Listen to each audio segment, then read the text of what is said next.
Chapter 8. Getting Started. There is gold everywhere. Most people are not trained to see it. I wish I could say acquiring wealth was easy for me, but it wasn't. So in response to the question, how do I start, I offer the thought process I go through on a day-to-day basis. It really is easy to find great deals. I promise you that. It's just like riding a bike. After a little wobbling, it's a piece of cake. But when it comes to money, it takes determination to get through the wobbling. That's a personal thing. To find million-dollar deals of a lifetime requires us to call on our financial genius. I believe that each of us has a financial genius within us. The problem is that our financial genius lies asleep, waiting to be called upon. It lies asleep because our culture has educated us into believing that the love of money is the root of all evil. It has encouraged us to learn a profession so we can work for money, but failed to teach us how to have money work for us. It taught us not to worry about our financial future because our company or the government would take care of us when our working days are over. However, it is our children, educated in the same school system, who will end up paying for this absence of financial education.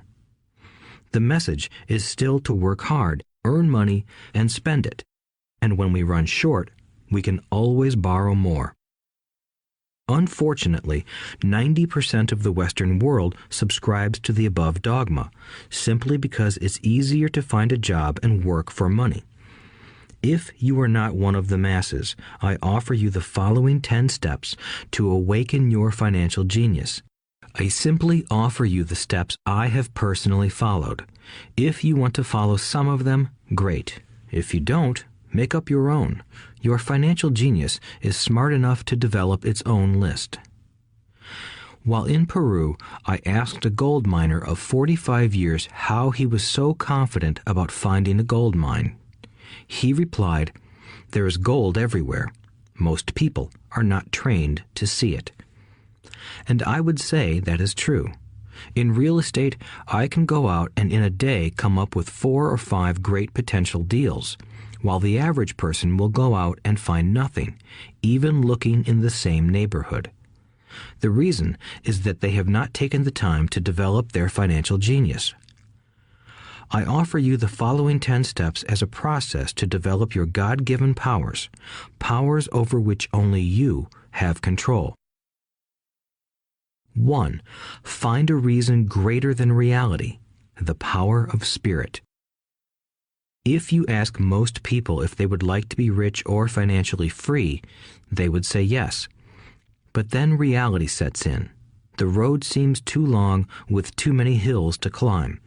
It's easier to just work for money and hand the excess over to your broker.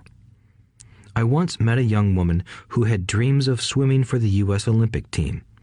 The reality was that she had to get up every morning at 4 o'clock to swim for 3 hours before going to school.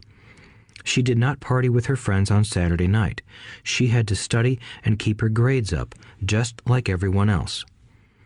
When I asked her what fueled her superhuman ambition and sacrifice, she simply said, "I do it for myself and the people I love.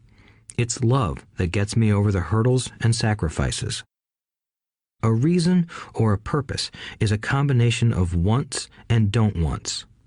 When people ask me what my reason for wanting to be rich is, I tell them that it is a combination of deep emotional wants and don't wants. I will list a few. First, the don't wants, for they create the wants. I don't want to work all my life. I don't want what my parents aspired for, which was job security and a house in the suburbs. I don't like being an employee. I hated that my dad always missed my football games because he was so busy working on his career. I hated it when my dad worked hard all his life and the government took most of what he worked for at his death. He could not even pass on what he worked so hard for when he died. The rich don't do that. They work hard and pass it on to their children. Now, the wants. I want to be free to travel the world and live in the lifestyle I love. I want to be young when I do this. I want to simply be free. I want control over my time and my life. I want money to work for me. Those are my deep-seated emotional reasons. What are yours? If they are not strong enough, then the reality of the road ahead may be greater than your reasons. I have lost money and been set back many times, but it was the deep emotional reasons that kept me standing up and going forward. I wanted to be free by age 40, but it took me until I was 47, with many learning experiences along the way. As I said, I wish I could say it was easy. It wasn't, but it wasn't that hard either. I've learned that without a strong reason or purpose, anything in life is hard. If you do not have a strong reason, there is no sense listening further. It will sound like too much work. 2. Make daily choices. The power of choice. Choice is the main reason people want to live in a free country. We want the power to choose. Financially, with every dollar we get in our hands, we hold the power to choose our future, to be rich, poor, or middle class. Our spending habits reflect who we are. Poor people simply have poor spending habits. The benefit I had as a boy was that I loved playing Monopoly constantly. Nobody told me Monopoly was only for kids, so I just kept playing the game as an adult.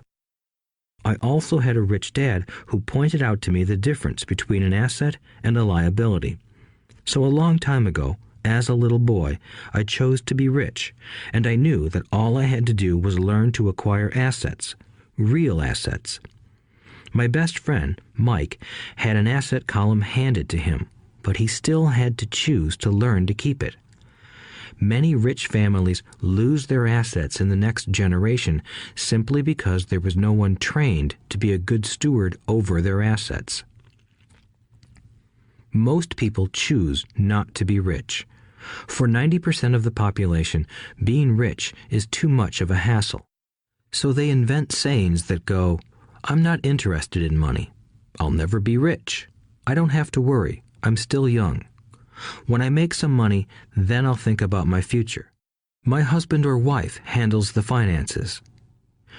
The problem with those statements is that they rob the person who chooses to think such thoughts of two things.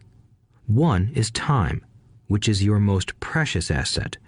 The second is learning. Having no money should not be an excuse to not learn, but that is a choice we all make daily. The choice of what we do with our time, our money, and what we put in our heads. That is the power of choice. All of us have choice. I just choose to be rich, and I make that choice every day. Invest first in education. In reality, the only real asset you have is your mind, the most powerful tool we have dominion over. Each of us has the choice of what we put in our brain once we're old enough. You can watch TV, read golf magazines, or go to ceramics class or a class on financial planning. You choose. Most people simply buy investments rather than first investing in learning about investing. A friend of mine recently had her apartment burglarized. The thieves took her electronics and left all the books. And we all have that same choice. 90% of the population buys TV sets, and only about 10% buy business books. So what do? I go to seminars. I like it when they are at least 2 days long because I like to immerse myself in a subject. In 1973, I was watching this guy on TV who was advertising a 3-day seminar on how to buy real estate for nothing down. I spent $385, and that course has made me at least $2 million, if not more. But more importantly, it bought me life. I don't have to work for the rest of my life because of that one course.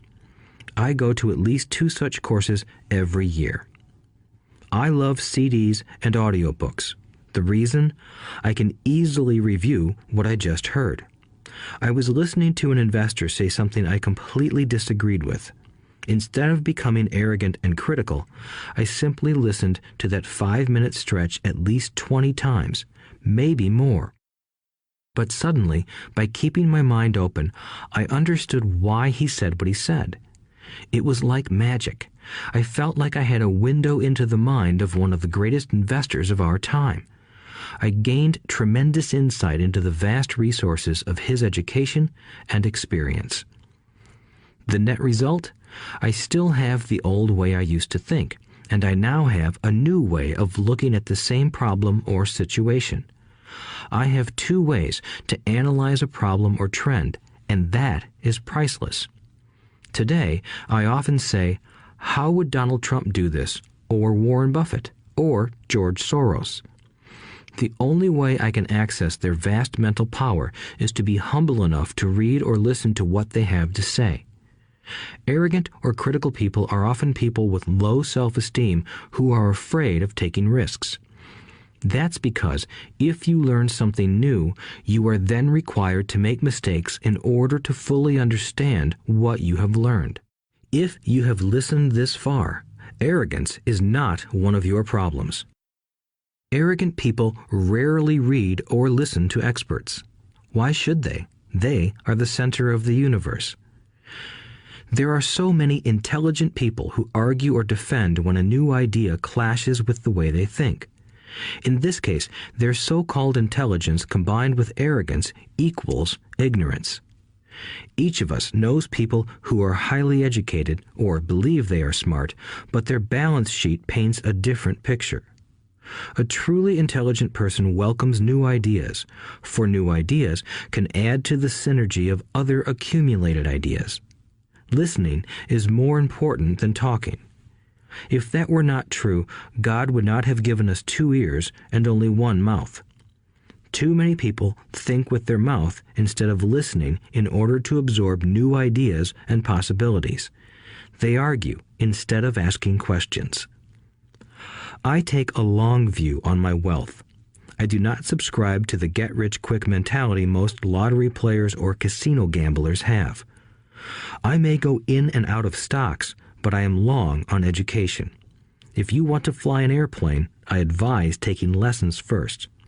I am always shocked at people who buy stocks or real estate but never invest in their greatest asset, their mind. Just because you bought a house or two does not make you an expert at real estate. 3. Choose friends carefully. The power of association. First of all, I do not choose my friends by their financial statements. I have friends who have actually taken a vow of poverty, as well as friends who earn millions every year. The point is that I learn from all of them. Now, I will admit that there are people I have actually sought out because they had money. But I was not after their money. I was seeking their knowledge. In some cases, these people who had money have become dear friends. I've noticed that my friends with money talk about money. They don't do it to brag, they're interested in the subject. So I learn from them, and they learn from me. My friends who are in dire financial straits do not like talking about money, business, or investing. They often think it rude or unintellectual. So I also learn from my friends who struggle financially. I find out what not to do. I have several friends who have generated over $1 billion in their short lifetimes. The 3 of them report the same phenomenon. Their friends who have no money have never come to them to ask them how they did it, but they do come asking for one of 2 things, or both, a loan or a job. Warning: don't listen to poor or frightened people. I have such friends, and while I love them dearly, they are the Chicken Littles of life. To them, when it comes to money, especially investments, it's always, the sky is falling, the sky is falling. They can always tell you why something won't work. The problem is that people listen to them. But people who blindly accept doom and gloom information are also Chicken Littles. As that old saying goes, birds of a feather flock together. If you watch business channels on TV, they often have a panel of so-called experts. One expert will say the market is going to crash, and the other will say it's going to boom. If you're smart, you listen to both. Keep your mind open because both have valid points. Unfortunately, most poor people listen to Chicken Little. I have had many close friends try to talk me out of a deal or an investment. Not long ago, a friend told me he was excited because he found a 6% certificate of deposit. I told him I earned 16% from the state government. The next day, he sent me an article about why my investment was dangerous. I have received 16% for years now, and he still receives 6%. I would say that one of the hardest things about wealth building is to be true to yourself and to be willing to not go along with the crowd. This is because, in the market, it is usually the crowd that shows up late that is slaughtered. If a great deal is on the front page, it's too late in most instances. Look for a new deal. As we used to say as surfers, there is always another wave.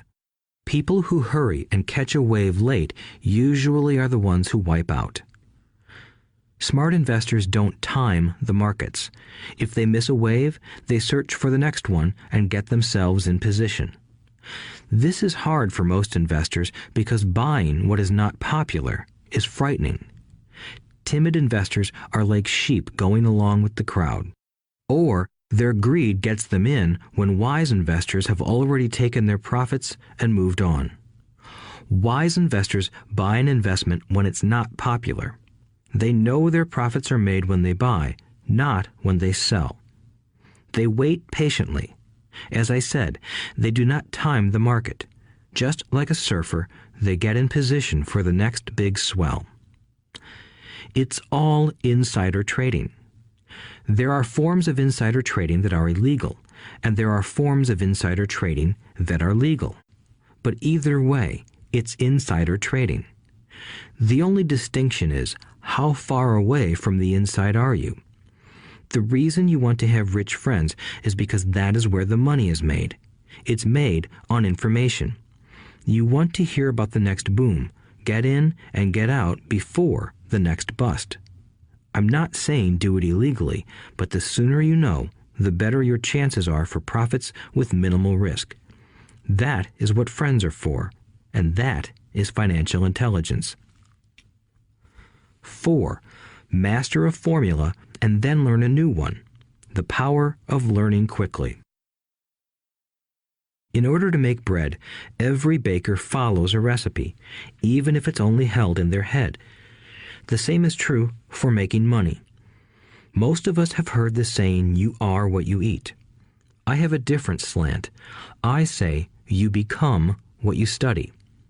In other words, be careful what you learn, because your mind is so powerful that you become what you put in your head. For example, if you study cooking, you then tend to cook. If you don't want to be a cook anymore, then you need to study something else.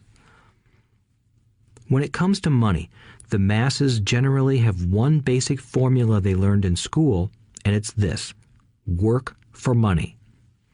The predominant formula I see in the world is that every day millions of people get up, go to work, earn money, pay bills, balance checkbooks, buy some mutual funds, and go back to work. That is the basic formula, or recipe. If you're tired of what you're doing, or you're not making enough, it's simply a case of changing the formula via which you make money. Years ago, when I was 26, I took a weekend class called How to Buy Real Estate Foreclosures. I learned a formula. The next trick was to have the discipline to actually put into action what I had learned. That is where most people stop. For 3 years, while working for Xerox, I spent my spare time learning to master the art of buying foreclosures. I've made several $million using that formula. So after I mastered that formula, I went in search of other formulas. For many of the classes, I did not directly use the information I learned, but I always learned something new. I have attended classes designed for derivative traders, commodity option traders, and chaologists. I was way out of my league, being in a room full of people with doctorates in nuclear physics and space science. Yet, I learned a lot that made my stock and real estate investing more meaningful and lucrative. Most junior colleges and community colleges have classes on financial planning and buying traditional investments. They are good places to start, but I always search for a faster formula. That is why, on a fairly regular basis, I make more in a day than many people will make in their lifetime. Another side note, in today's fast-changing world, it's not so much what you know anymore that counts, because often what you know is old. It is how fast you learn. That skill is priceless. It's priceless in finding faster formulas, recipes, if you will, for making dough. Working hard for money is an old formula born in the day of cavemen. 5. Pay yourself first. The power of self-discipline. If you cannot get control of yourself, do not try to get rich. It makes no sense to invest, make money, and blow it. It is the lack of self-discipline that causes most lottery winners to go broke soon after winning millions. It is the lack of self-discipline that causes people who get a raise to immediately go out and buy a new car or take a cruise. It is difficult to say which of the 10 steps is the most important, but of all the steps, this step is probably the most difficult to master if it is not already a part of your makeup. I would venture to say that personal self-discipline is the number one delineating factor between the rich, the poor, and the middle class. Simply put, people who have low self-esteem and low tolerance for financial pressure can never be rich. As I have said, a lesson learned from my rich dad was that the world will push you around. The world pushes people around, not because other people are bullies, but because the individual lacks internal control and discipline. People who lack internal fortitude often become victims of those who have self-discipline. In the entrepreneur classes I teach, I constantly remind people to not focus on their product, service, or widget, but to focus on developing management skills. The 3 most important management skills necessary to start your own business are management of 1. Cash flow, 2. People, 3. Personal time. I would say the skills to manage these 3 apply to anything, not just entrepreneurs. The 3 matter in the way you live your life as an individual or as part of a family, a business, a charitable organization, a city, or a nation. Each of these skills is enhanced by the mastery of self-discipline. I do not take the saying, "pay yourself first," lightly. The statement, "pay yourself first," comes from George Clayson's book, The Richest Man in Babylon. Millions of copies have been sold. But while millions of people freely repeat that powerful statement, few follow the advice. As I said, financial literacy allows one to read numbers, and numbers tell the story. By looking at a person's income statement and balance sheet, I can readily see if people who spout the words, "pay yourself first," actually practice what they preach. In reality, each month, many allocate money to their asset column before they pay their monthly expenses. Although millions of people have read Clayson's book and understand the words, "pay yourself first," in reality, they pay themselves last. Now, I can hear the howls from those of you who sincerely believe in paying your bills first, and I can hear all the responsible people who pay their bills on time. I am not saying be irresponsible and not pay your bills. All I am saying is do what the book says, which is pay yourself first. If you can truly begin to understand the power of cash flow, you will soon realize why 90% of people work hard all their lives and need government support like Social Security when they are no longer able to work.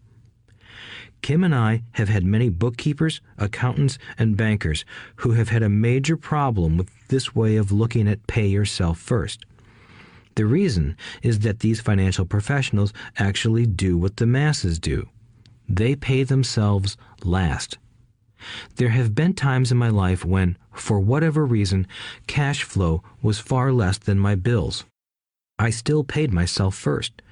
My accountant and bookkeeper screamed in panic. They're going to come after you. The IRS is going to put you in jail. You're going to ruin your credit rating. They'll cut off the electricity. I still paid myself first. Why, you ask? Because that's what the story, The Richest Man in Babylon, was all about.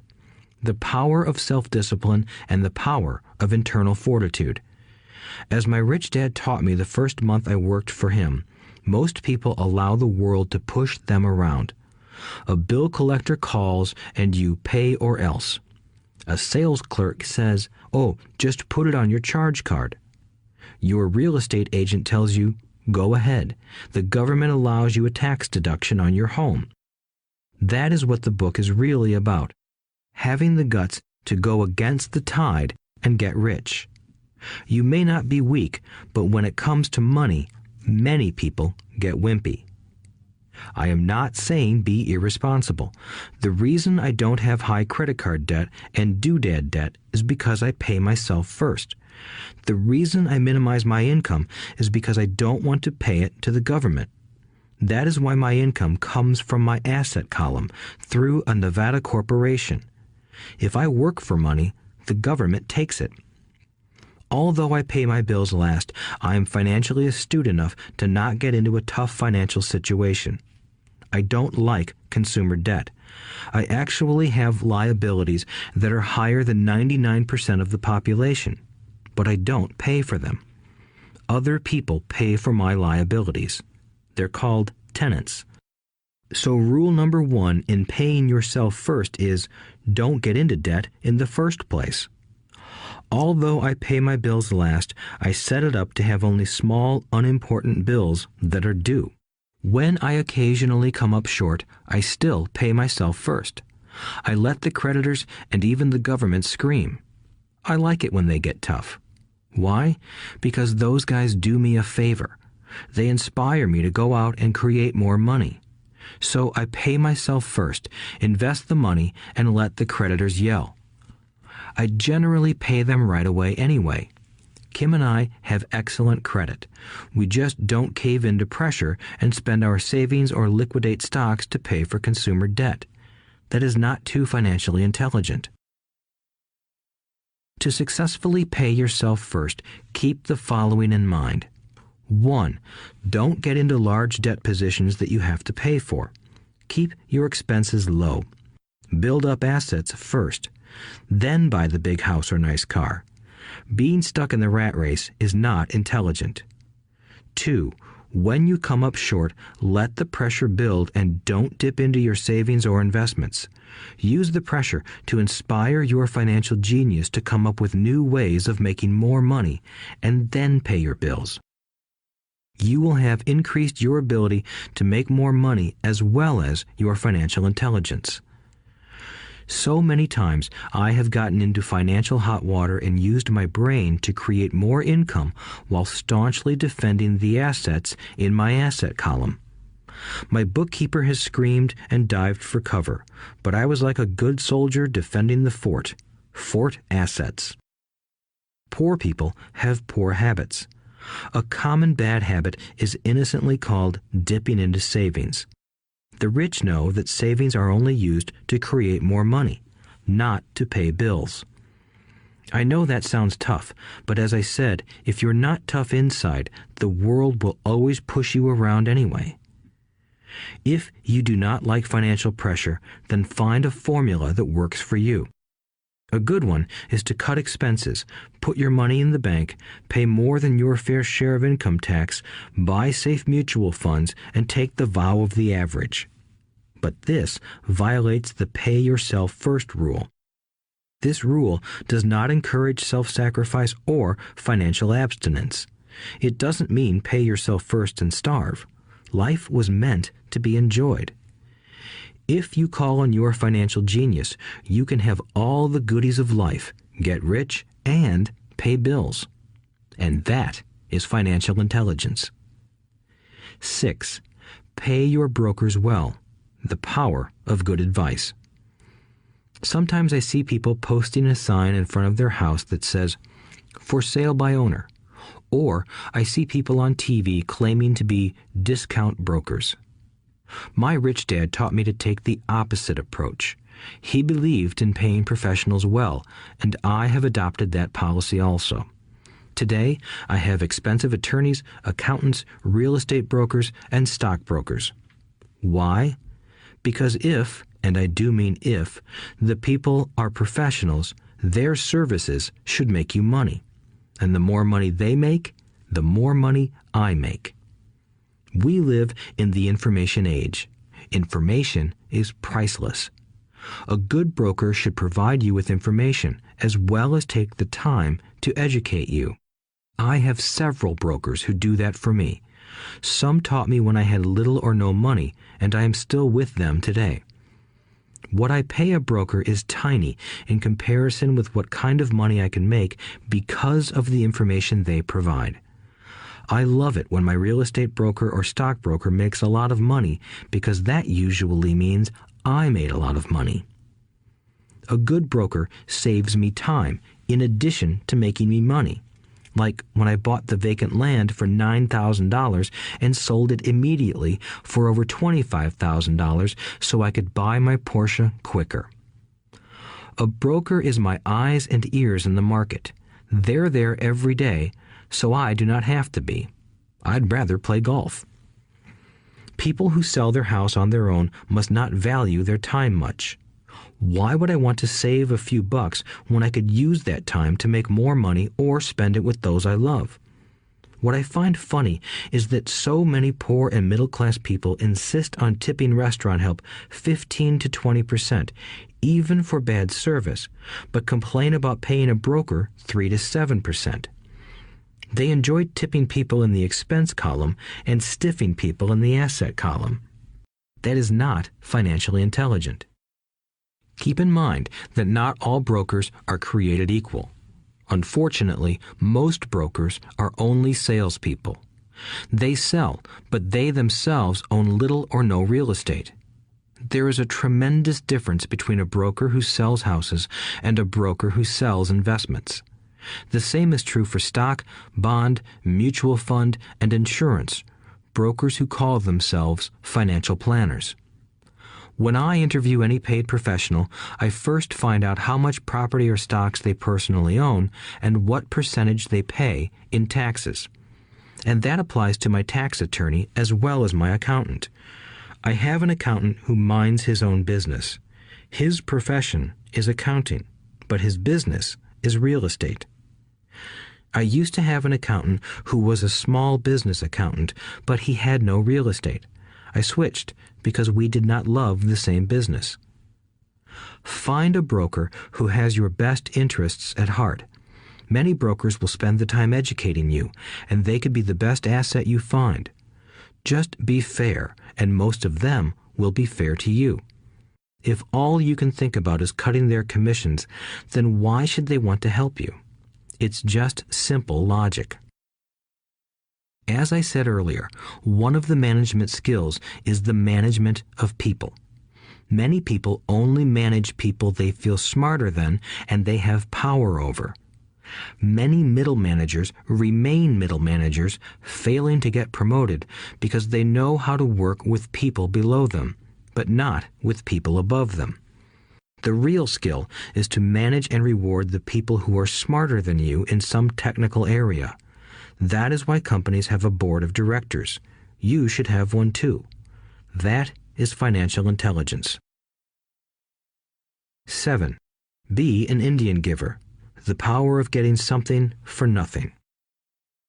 When the first European settlers came to America, they were taken aback by a cultural practice some American Indians had. For example, if a settler was cold, the Indian would give the person a blanket. Mistaking it for a gift, the settler was often offended when the Indian asked for it back. The Indians also got upset when they realized that settlers did not want to give it back. That is where the term Indian giver came from, a simple cultural misunderstanding. In the world of the asset column, being an Indian giver is vital to wealth. The sophisticated investor's first question is, how fast do I get my money back? They also want to know what they get for free, also called a piece of the action. That is why the ROI, or return on investment, is so important. For example, I found a small condominium that was in foreclosure a few blocks from where I lived. The bank wanted $60,000 and I submitted a bid for $50,000, which they took simply because, along with my bid, was a cashier's check for $50,000. They realized I was serious. Most investors would say, "Aren't you tying up a lot of cash? Would it not be better to get a loan on it?" The answer is, not in this case. My investment company uses this condominium as a vacation rental in the winter months when the snowbirds come to Arizona. It rents for $2,500 a month for 4 months out of the year. For rental during the off-season, it rents for only $1,000 a month. I had my money back in about 3 years. Now I own this asset, which pumps money out for me, month in and month out. The same is done with stocks. Frequently, my broker calls and recommends I move a sizable amount of money into the stock of a company that he feels is just about to make a move that will add value to the stock, like announcing a new product. I will move my money in for a week to a month while the stock moves up. Then I pull my initial dollar amount out and stop worrying about the fluctuations of the market because my initial money is back and ready to work on another asset. So my money goes in, and then it comes out, and I own an asset that was technically free. True, I have lost money on many occasions, but I only play with money I can afford to lose. I would say, on an average 10 investments, I hit home runs on 2 or 3, while 5 or 6 do nothing, and I lose on 2 or 3. But I limit my losses to only the money I have in at that time. People who hate risk put their money in the bank. In the long run, safe savings are better than no savings. But it takes a long time to get your money back, and, in most instances, you don't get anything for free with it. On every one of my investments, there must be an upside, something for free, like a condominium, a mini storage, a piece of free land, a house, stock shares, or an office building. And there must be limited risk, or a low-risk idea. There are books devoted entirely to this subject, so I will not talk about it here. Ray Kroc, of McDonald's fame, sold hamburger franchises, not because he loved hamburgers, but because he wanted the real estate under the franchise for free. So wise investors must look at more than ROI. They look at the assets they get for free once they get their money back. That is financial intelligence. 8. Use assets to buy luxuries. The power of focus. A friend's child has been developing a nasty habit of burning a hole in his pocket. Just 16, he wanted his own car. The excuse? All his friends' parents gave their kids cars. The child wanted to go into his savings and use it for a down payment. That was when his father called me and then came to see me. "Do you think I should let him do it, or should I just buy him a car?" I answered, "It might relieve the pressure in the short term, but what have you taught him in the long term? Can you use this desire to own a car and inspire your son to learn something?" Suddenly, the lights went on and he hurried home. 2 months later, I ran into my friend again. "Does your son have his new car?" I asked. "No, he doesn't, but I gave him $3,000 for the car. I told him to use my money instead of his college money." "Well, that's generous of you," I said. "Not really. The money came with a hitch." "So what was the hitch?" I asked. "Well, first we played your cash flow game. We then had a long discussion about the wise use of money. After that, I gave him a subscription to the Wall Street Journal and a few books on the stock market." "Then what?" I asked. "What was the catch?" I told him that $3,000 was his, but he could not directly buy a car with it. He could use it to find a stockbroker and buy and sell stocks. Once he had made $6,000 with the $3,000, the money would be his for the car, and the $3,000 would go into his college fund. "And what are the results?" I asked. Well, he got lucky early in his trading, but lost everything a few days later. Then he really got interested. Today, I would say he is down $2,000, but his interest is up. He has read all the books I bought him, and he's gone to the library to get more. He reads the Wall Street Journal voraciously, watching for indicators.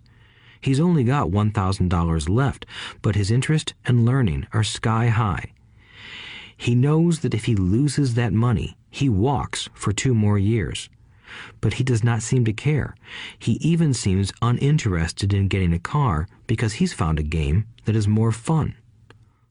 What happens if he loses all the money? I asked. We'll cross that bridge when we get to it. I'd rather have him lose everything now than wait till he's our age to risk losing everything. And besides, that is the best $3,000 I've ever spent on his education. What he is learning will serve him for life, and he seems to have gained a new respect for the power of money.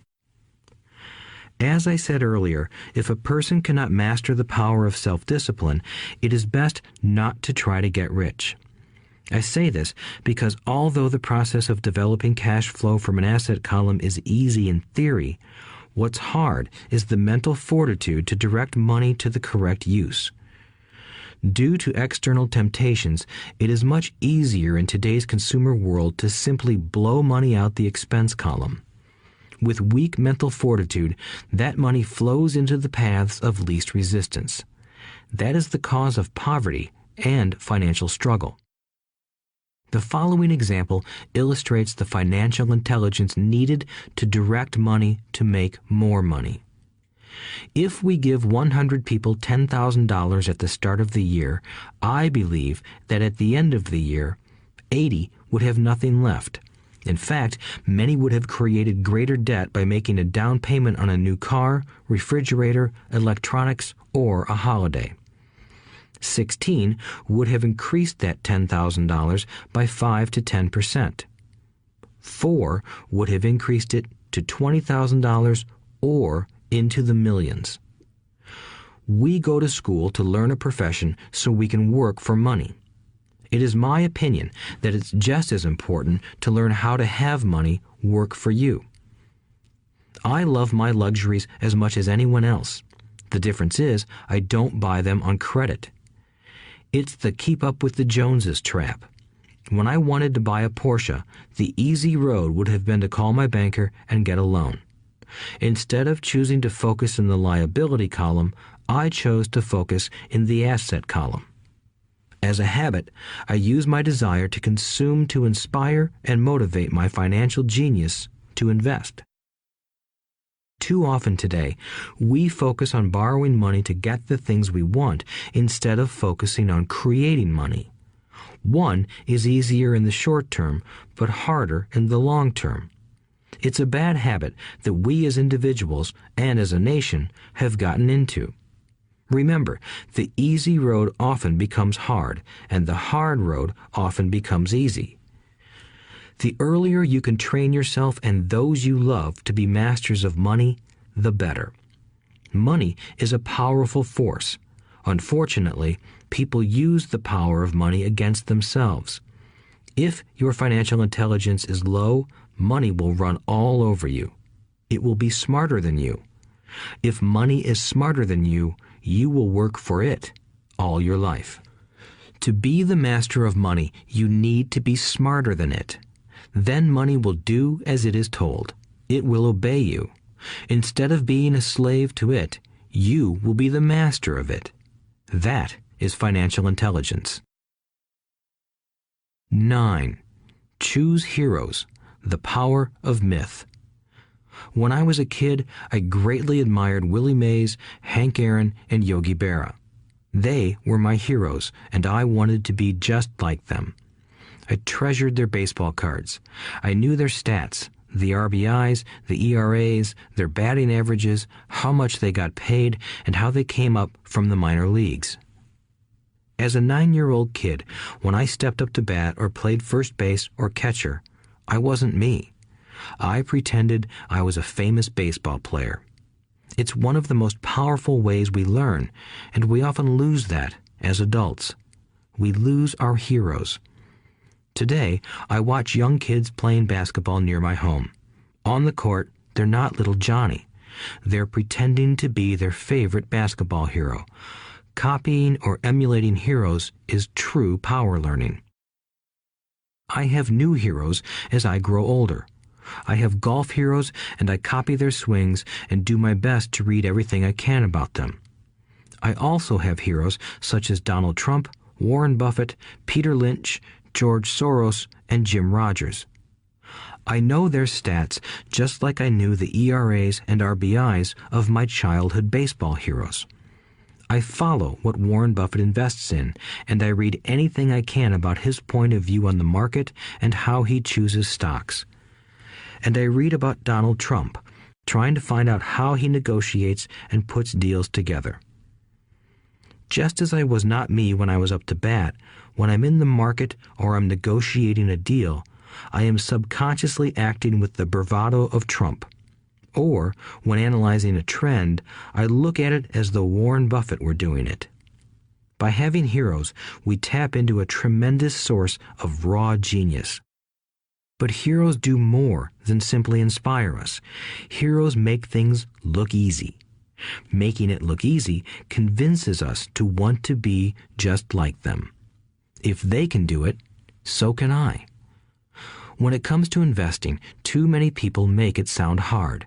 Instead, find heroes who make it look easy. 10. Teach and you shall receive. The power of giving. Both of my dads were teachers. My rich dad taught me a lesson I have carried all my life, the necessity of being charitable or giving. My educated dad gave a lot of his time and knowledge, but almost never gave away money. He usually said that he would give when he had some extra money, but of course, there was rarely any extra. My rich dad gave money as well as education. He believed firmly in tithing. If you want something, you first need to give, he would always say. When he was short of money, he gave money to his church or to his favorite charity. If I could leave one single idea with you, it is that idea. Whenever you feel short or in need of something, give what you want first, and it will come back in buckets. That is true for money, a smile, love, or friendship. I know it is often the last thing a person may want to do, but it has always worked for me. I trust that the principle of reciprocity is true, and I give what I want. I want money, so I give money, and it comes back in multiples. I want sales, so I help someone else sell something, and sales come to me. I want contacts, and I help someone else get contacts. Like magic, contacts come to me. I heard a saying years ago that went, God does not need to receive, but humans need to give. My rich dad would often say, poor people are more greedy than rich people. He would explain that if a person was rich, that person was providing something that other people wanted. In my life, whenever I have felt needy or short of money or short of help, I simply went out or found in my heart what I wanted and decided to give it first. And when I gave, it always came back. It reminds me of the story of the guy sitting with firewood in his arms on a cold, freezing night. He is yelling at the pot-bellied stove, "When you give me some heat, then I'll put some wood in you." And when it comes to money, love, happiness, sales, and contacts, all one needs to remember is to give first. Often, just the process of thinking of what I want and how I could give that to someone else breaks free a torrent of bounty. Whenever I feel that people aren't smiling at me, I simply begin smiling and saying hello. Like magic, the next thing I know, I'm surrounded by smiling people. It is true that your world is only a mirror of you. So that's why I say, teach and you shall receive. I have found that the more I teach those who want to learn, the more I learn. If you want to learn about money, teach it to someone else. A torrent of new ideas and finer distinctions will come in. There are times when I have given and nothing has come back, or what I have received is not what I wanted. but upon closer inspection and soul-searching, I was often giving to receive in those instances instead of giving for the joy that giving itself brings. My dad taught teachers, and he became a master teacher. My rich dad always taught young people his way of doing business. In retrospect, it was their generosity with what they knew that made them smarter. There are powers in this world that are much smarter than we are. You can get there on your own, but it's easier with the help of the powers that be. You only need to be generous with what you have.